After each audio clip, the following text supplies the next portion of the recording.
The M.C.C. by R.K. Narayan.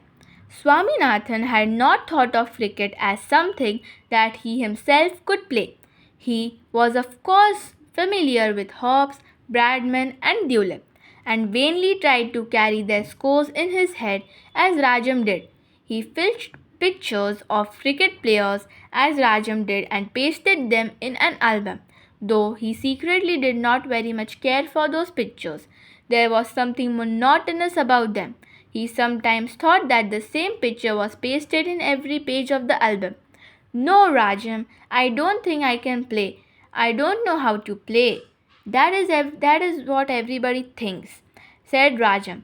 I don't know how myself, though I collect pictures and scores. This was very pleasing to hear. Probably Hobbs too was shy and skeptical before he took the bat and swung it. We can challenge a lot of teams, including our school 11. They think they can't be beaten, said Swaminathan. What? The board school mugs think that? We shall trash them off. Oh, yes. What shall we call it? Don't you know? It is the M.C.C, said Rajam. That is Hobbs' team, isn't it? They may drag us before a court if we take their name. Who says that? If we get into any trouble, I shall declare before the judge that M.C.C stands for Malgudi Cricket Club. Swaminathan was a little disappointed. Though as M.C.C it sounded imposing, the name was really a bit tame.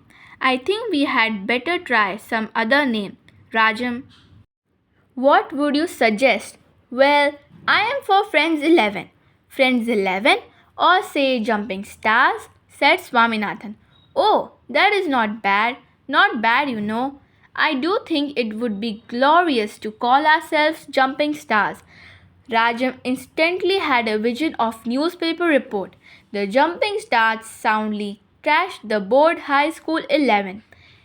It is a beauty, I think, he cried, moved by the vision. He pulled out a piece of paper and a pencil and said, Come on, Swami, repeat the names that come to your head.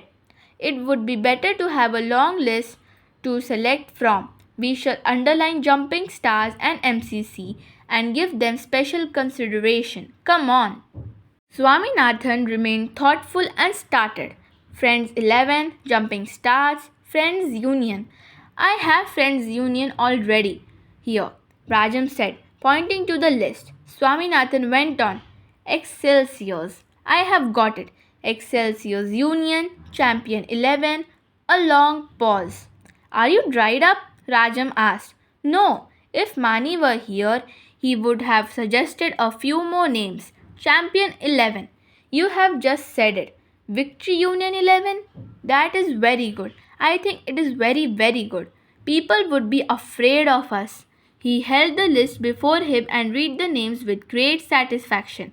He had struggled hard on the previous night to get a few names, but only Friends Union and Excelsiors kept coming till he felt fatigued. But what a lot of names Swaminathan was able to reel off. Can you meet me tomorrow evening, Swami? I shall get Mani down. Let us select a name. After a while, Swaminathan asked, Look here, do you think we shall have to pay tax or something to the government when we start the team? The government seems to tax everything in this world. My father's pay is about 500, but nearly 200 and over it is demanded by the government. Anyway, what makes you think that we shall have to pay tax? I mean, if we don't pay tax, the government may not recognize our team and its name, and 100 of other teams may take the same name. It might lead to a sort of complications. Suppose we have two names, asked Rajam. It is not done. I know a lot of teams that have two names. When I was in Bishop Wallace, we had a cricket team that we called, I don't remember the name now. I think we called it Cricket 11 and Wallace Cricket 11. You see, one name is for ordinary use and the other is for matches.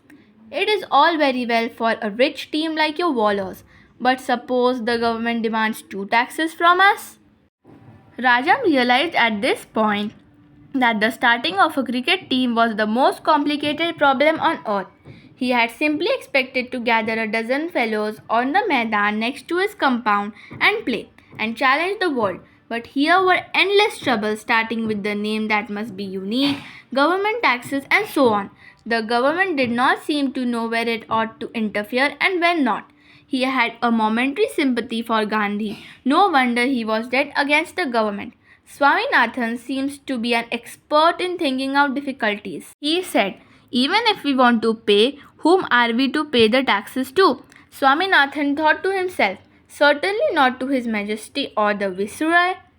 Who was the government? What if somebody should take the money and defraud them? Somebody pretending to be the government? Probably they would have to send the taxes by money order to the governor. Well, that might be treason.